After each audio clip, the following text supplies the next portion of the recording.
हमारे जयपुर दक्षिण के अध्यक्ष श्री राजेश गुजर से आग्रह करूंगा कि अति संक्षेप में अपना उद्बोधन देवें। राजेश जी गुजर।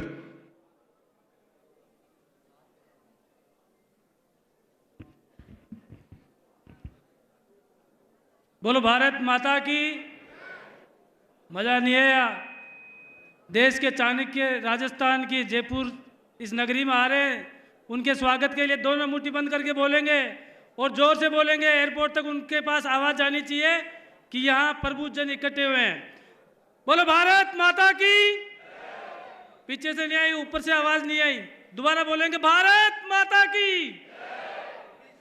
आज इस प्रबुद्ध जन सम्मेलन में हम सबके मध्य इस क्लस्टर के प्रभारी, हम सबके अग्रज आदरणीय श्री राजेंद्र जी गहलोत साहब, हमारे कैबिनेट के मंत्री आदरणीय पटेल साहब, सभी विधायकगण, जिला प्रमुख, हमारे सभी जिलाध्यक्ष और इस क्लस्टर के अंदर आने वाले हमारे सभी प्रबुद्ध जन जो विभिन्न क्षेत्र से यहाँ आए हैं, जिसमें डॉक्टर्स है, सीए है, वकील है और अलग अलग क्षेत्र के प्रबुद्ध जन यहाँ एकत्रित हुए, सभी का मैं तहे दिल से स्वागत करता हूँ। साथियों, मेरे से पूर्व में आदरणीय सांसद महोदया ने आपको जिस प्रकार से आपको अवगत कराया कि किस प्रकार से आने वाले 2024 में हम सभी मिलकर जो संकल्प देश के प्रधानमंत्री आदरणीय श्री नरेंद्र मोदी जी ने लिया है कि 370 पार केवल भारतीय जनता पार्टी के नेतृत्व में और 400 पार एनडीए, दोनों मिला के ये जो संकल्प हम सब लेंगे, तो मैं आप सभी से ये आग्रह करूंगा कि आने वाले इस 2024 के चुनाव में हमारे जिस नरेंद्र मोदी जी ने बिना रुके, बिना ठहरे, बिना थके किस प्रकार से युवाओं को, महिलाओं को, नौजवान को, किसान को सशक्त करने का काम किया है और आने वाले समय में विश्व के सामने किस प्रकार से भारत का नेतृत्व मजबूत हो, इसके लिए हम सब लोग यहाँ एकत्रित हुए। देश के यशस्वी गृह मंत्री आदरणीय श्री अमित शाह जी हम सब को कुछ ही देर में यहाँ संबोधित करेंगे।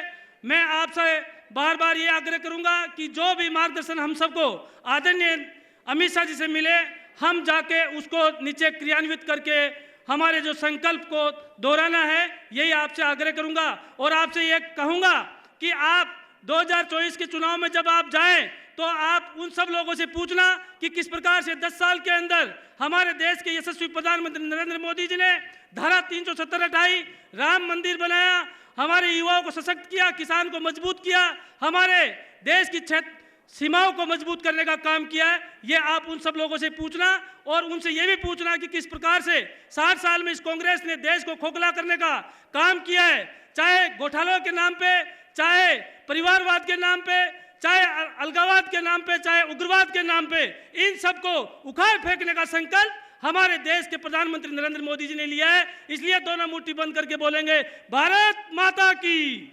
भारत माता की। अब मैं आमंत्रित करूँ उत्तर के अध्यक्ष श्रीमान श्याम जी शर्मा को पधारें और संक्षेप में अपना उद्बोधन दें।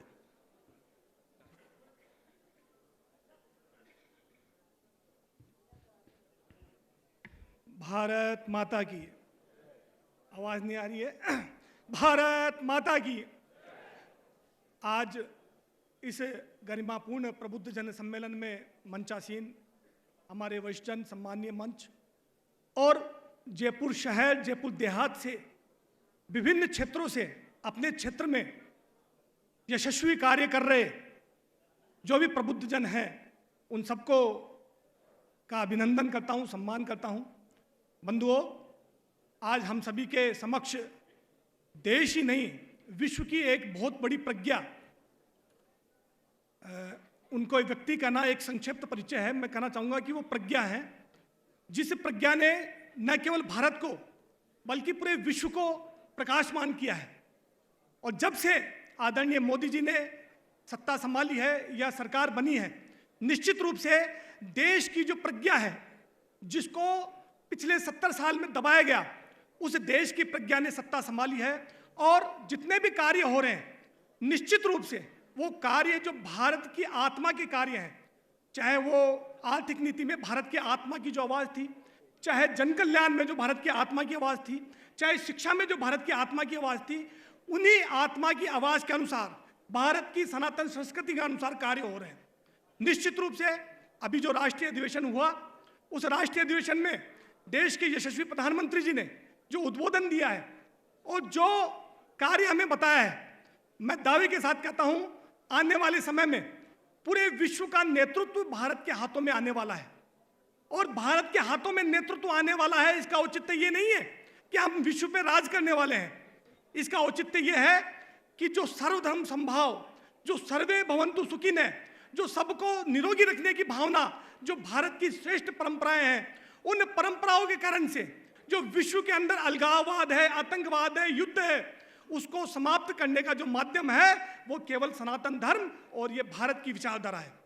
और निश्चित रूप से आदरणीय प्रधानमंत्री मोदी जी के नेतृत्व में विभिन्न क्षेत्रों में, चाहे वो आर्थिक क्षेत्र हो, चाहे चिकित्सा का क्षेत्र हो, चाहे टेक्नोलॉजी का क्षेत्र हो, उन सब में भारत जो कीर्तिमान स्थापित कर रहा है, वो कीर्तिमान न केवल भारत के अपितु आने वाले समय में संपूर्ण विश्व को एक नया मार्गदर्शन देने वाला है, एक नया दिग्दर्शन देने वाला है। और निश्चित रूप से उन कार्यों से विश्व को एक आत्मिक शांति और एक सद्भाव का वातावरण बनेगा। इसलिए निश्चित रूप से एक कथन जो माननीय प्रधानमंत्री जी ने कहा कि अब की बार जो भारतीय जनता पार्टी की सरकार वहां बनेगी, दिल्ली में, भारत में बनेगी, उस सरकार के माध्यम से जो कार्य होने वाले हैं वो आने वाले जो हमारा देश है उसके 1000 सालों तक की नींव रखने वाला है। ये बहुत बड़ा कथन है। माननीय, मैं आप सभी से निवेदन करता हूं कि माननीय प्रधानमंत्री जी जो कहते हैं वो करते हैं। इसलिए इस बार जो कार्य होने वाला है वो 1000 साल तक की एक नींव का फंडामेंटल कार्य होने वाला है। इसलिए आने वाले 100 दिनों में हम सब अपना तन मन धन छोड़ करके, समर्पित करके, प्रत्येक क्षण समर्पित करके, किस प्रकार से मोदी सरकार नहीं है, ये निश्चित रूप से मैं कहना चाहूंगा भारत की प्रज्ञा की सरकार है, ये भारत की सरकार है। इसको हम सब मिलकर के अगर जो अच्छी अपन बनाएंगे तो निश्चित रूप से पूर्ण विश्व को एक नेतृत्व प्रदान होगा और आने वाले समय में भारत पूरे विश्व का नेतृत्व करेगा। जय हिंद, जय भारत। राघव जी शर्मा कुछ कहना चाहेंगे? राघव जी शर्मा।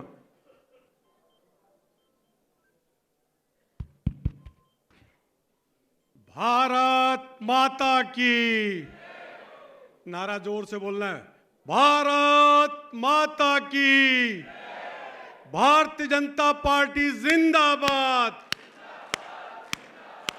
भारतीय जनता पार्टी जिंदाबाद।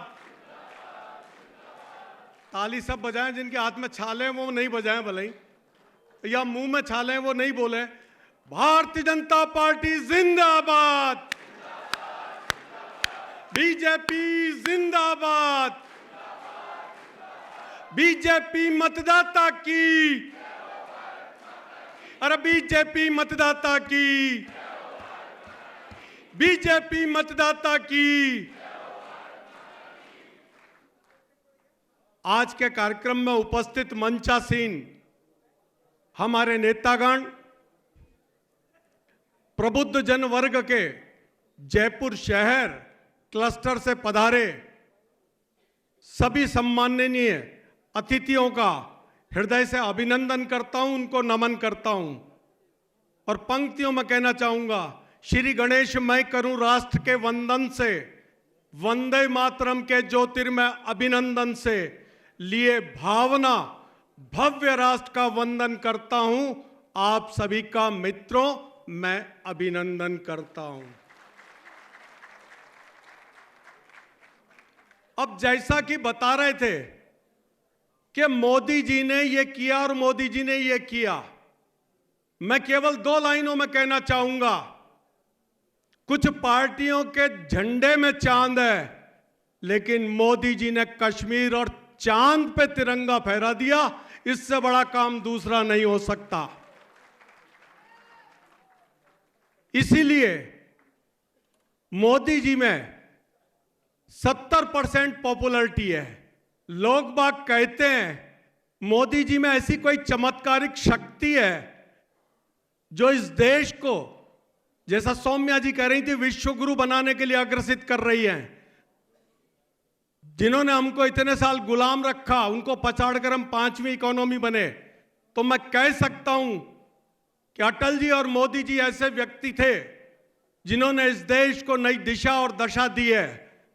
और उनके लिए कहा जा सकता है, जो कांग्रेस के साथ 6 दशक तक जिन्होंने शासन किया, उन लोगों ने केवल दोहन किया, तुष्टीकरण किया, भ्रष्टाचार किया, परिवारवाद किया।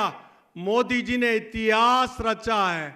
और मोदी जी ने इतिहास के बारे में पंक्तियों में अगर कहूं तो कह सकता हूं, वो लोग थे, यानी कांग्रेसी वो लोग थे जो वक्त के सांचे में डल गए। ये लोग हैं जो वक्त का सांचा बदल गए। ऐसा काम किया। लोग बाग कहते हैं कांग्रेस न्याय यात्रा निकाल रही है। कांग्रेस के 54 साल के परिपक्व बालक, आपने उनका संबोधन बहुत बार सुना भी होगा, और जो परिवारवाद से आकंठ तक लिप्त हैं। और पंक्तियों में कहना चाहूं तो किस कांग्रेस और परिवारवाद भ्रष्टाचार वाली पार्टियों के लिए कह सकता हूं, इनका क्या सम्मान साथियों। देश धर्म ईमान बेच दें और सोने और चांदी के खातिर गंगा यमुना का मैदान बेच दें, फिर भी नियत नहीं भरे तो कांग्रेसी सारे के सारा हिंदुस्तान बेच दें। 2G 4G कॉमनवेल्थ घोटाला, जीजाजी का घोटाला, राफेल का घोटाला, पनडुब्बी घोटाला, जल थल नभ कहां घोटाला नहीं किया। लेकिन मोदी जी के 10 साल में आपने एक भी घोटाला सुना क्या? एक भी सुना क्या? एक के बाद एक के बाद एक के बाद कीर्तिमान स्थापित किए। लोग बाग कहते थे 370 हटाओगे तो कश्मीर में खून के दरिया बह जाएंगे। कहते थे कि नहीं कहते थे? एक झटके से हटाया कि नहीं हटाया? अपोजिशन वाले पार्लियामेंट में विरोध कर रहे थे कि नहीं जब अमित शाह बोल रहे थे? अमित शाह ने एक बात कही थी, कश्मीर की नीति के बारे में हमारे को ज्यादा ज्ञान मत दो। अभी तो हमने 370 हटा के हमारे कश्मीर में जो अलगाववादी धारा लगा रखी थी उसको समाप्त किया है। और वो दिन दूर नहीं, पीओके में भी भारत का झंडा आप तीसरे टेन्योर में निश्चित रूप से देखोगे। ये कहेंगे। और श्यामा प्रसाद मुखर्जी को अगर सच्ची श्रद्धांजलि हम देंगे तो हम भारतीय जनता पार्टी के लोग देंगे। और इंडिया गठबंधन बना। इंडिया गठबंधन ने ये कहा कि हम राज करेंगे। तो आपको जो इंडिया गठबंधन की गतिविधियां दिख रही हैं और एक के बाद राहुल गांधी के जहां जहां चरण पड़ रहे हैं वहां सारी पार्टियां उनसे विरोध में आ गई। नीतीश कुमार आ गए, झारखंड में सोरेन जेल में चले गए, ममता जी ने कह दिया कि हम शामिल नहीं होंगे। और आज की लेटेस्ट खबर है अखिलेश ने भी मना कर दिया हम यूपी में शामिल नहीं होंगे। फिर भी राज देख रहे हैं, उनकी मां सोनिया गांधी देख रही है। तो इनके लिए कह सकते हैं उगाई हैं आंगन में जो विष बेल कुचल कर मानेंगे, जो स्वप्न देखते सत्ता के अरमान कुचल कर मानेंगे। और कितना भुजबल है दानों में हम उसे तोल कर मानेंगे। सौगंध राम की खाते हैं हम तुम्हें मिटाकर मानेंगे, हम तुम्हें मिटाकर मानेंगे। इतने प्रबुद्ध जन, जिस पार्टी में एक शहर में पूंजी हो, कांग्रेस को आमूल चूल जड़ से उखाड़ने का काम कर सकते हैं कि नहीं कर सकते हैं? जिनका नेता राहुल गांधी हो, राहुल गांधी उत्तर प्रदेश के चुनाव में गए प्रचार में, खेत में चॉपर उतारा और चॉपर उतारने के बाद धीरे धीरे जब आगे बढ़े तो एक चरवाहा भेड़ चरा रहा था। राहुल गांधी उसके पास गए और जाके उस चरवाहे से कहा कितनी छोटी छोटी सुंदर गाय। चरवाहा कहता है हाँ साहब गाय। बोले आपने मुझे पहचाना? बोले बिल्कुल पहचाना।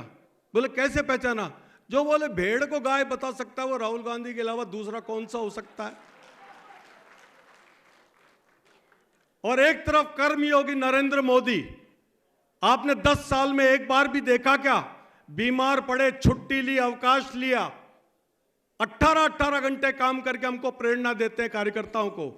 और जो ये सैनिक आगे बैठे हुए हैं, इनका जितना सम्मान बढ़ाया, 1 रैंक 1 पेंशन स्कीम दी, और आज की तारीख में 143 प्रोडक्ट ऐसे हैं रक्षा से जिसको भारत निर्माण कर रहा है।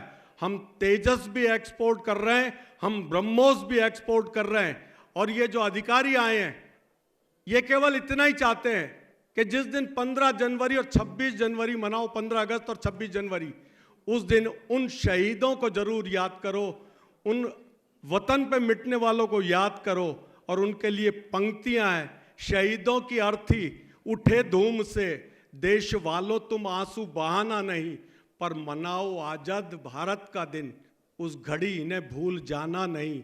जहां में ना आ सके तो क्या, याद बन के दिलों में तो आ जाएंगे। तो इन त्याग के प्रतिमूर्ति जो हमारे बीच में बैठे हैं, जोरदार तालियों से आप इनका स्वागत करें।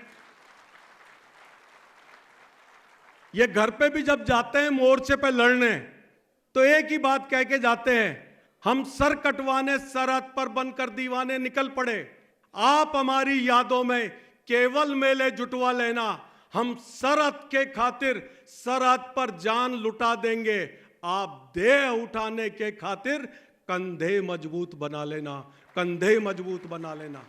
ये सैनिक केवल यही अपेक्षा करते हैं। और इनका मान अगर किसी ने बढ़ाया तो नरेंद्र मोदी जी ने बढ़ाया। निश्चित रूप से सनातन संस्कृति का सम्मान किया तो माननीय मोदी जी ने किया। और आजकल को फैशन हो गया है, जैकेट पे जनेऊ पहन रहे हैं, उनकी बहन गंगा में डुबकी लगा रही है, वो कह रहे हैं कि हमें बुलाओगे तो हम आएंगे। जब निमंत्रण दिया तो कोई नहीं गया और बोले आज ही क्यों जाएंगे, हम तो कभी भी राम के दर्शन कर लेंगे।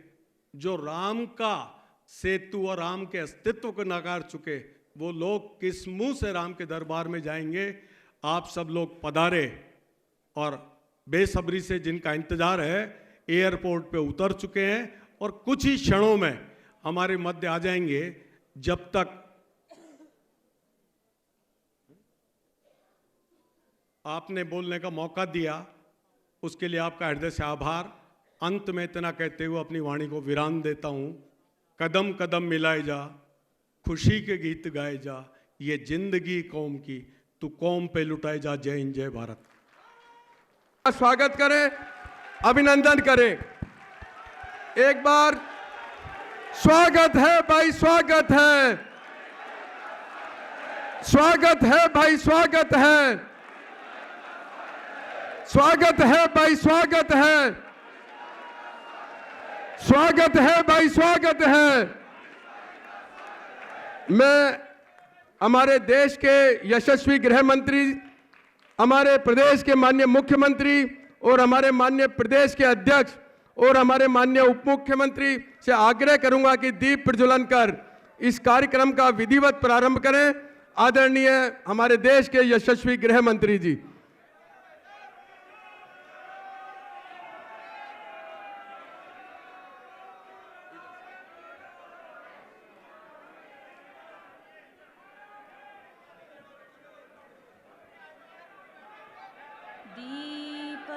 दीपज्योति परम ज्योति, दीपज्योति परम ज्योति, दीपज्योति जनार्दनः, दीपो हरतु मे पापम्,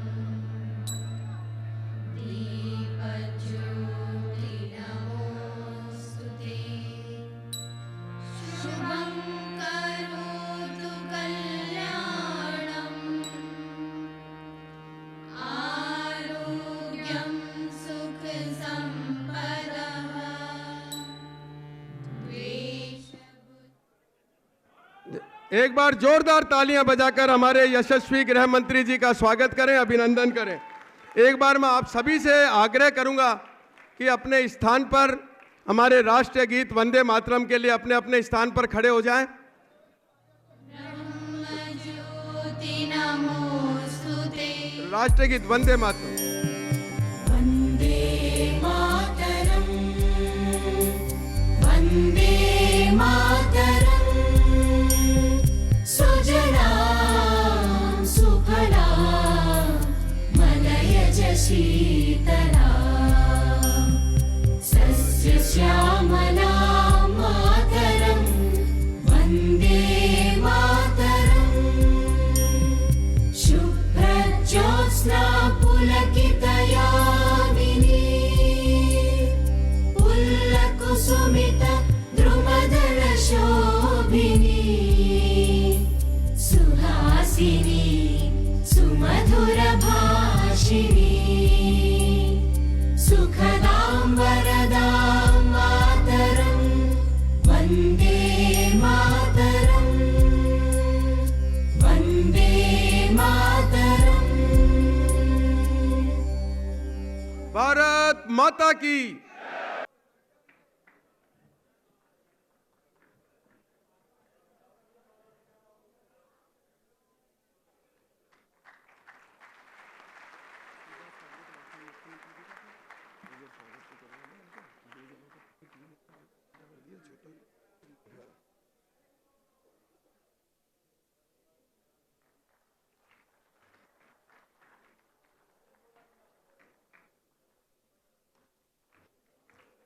एक बार तुरंत बड़ी माला लेके आए। हमारे मंच पर विराजमान माननीय मंत्रीगण, माननीय सांसदगण, माननीय विधायकगण एवं सभी पदाधिकारीगण संयुक्त रूप से एक बड़ी माला के द्वारा हमारे माननीय गृह मंत्री जी का स्वागत करेंगे।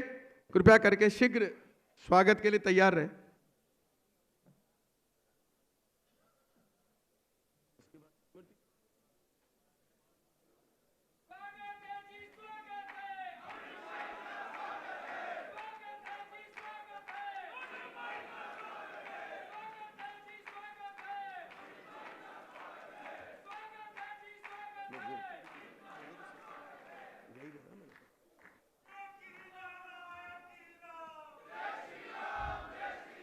मैं हमारे प्रदेश के माननीय मुख्यमंत्री श्री भजनलाल जी शर्मा से आग्रह करूंगा कि माननीय गृह मंत्री जी को हमारा स्मृति चिन्ह जयपुर के आराध्य श्री गोविंद देव जी का चित्र भेंट कर उनका अभिनंदन करें, उनका स्वागत करें। पधार गई है, एक बार जोरदार तालियां बजाकर उनका स्वागत करें। मैं आग्रह करूंगा श्री अजय विजय वर्गीय जी से उनको दुपट्टा उड़ाकर उनका स्वागत करें। हमारे माननीय गृह मंत्री जी नीचे हमारे इस प्रांगण में पधार चुके हैं, कुछ ही समय पश्चात इस हॉल में पधारेंगे।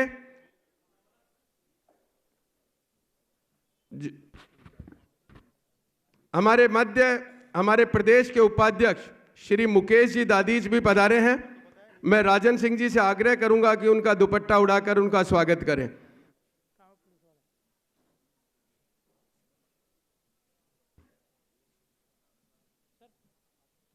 हमारे मध्य कुछ ही समय में हमारे भारत के यशस्वी गृह मंत्री आदरणीय अमित शाह जी, हमारे प्रदेश के यशस्वी मुख्यमंत्री माननीय भजनलाल जी, हमारे प्रदेश के यशस्वी प्रदेश अध्यक्ष आदरणीय सीपी जोशी जी कुछ ही समय पश्चात हमारे मध्य होंगे।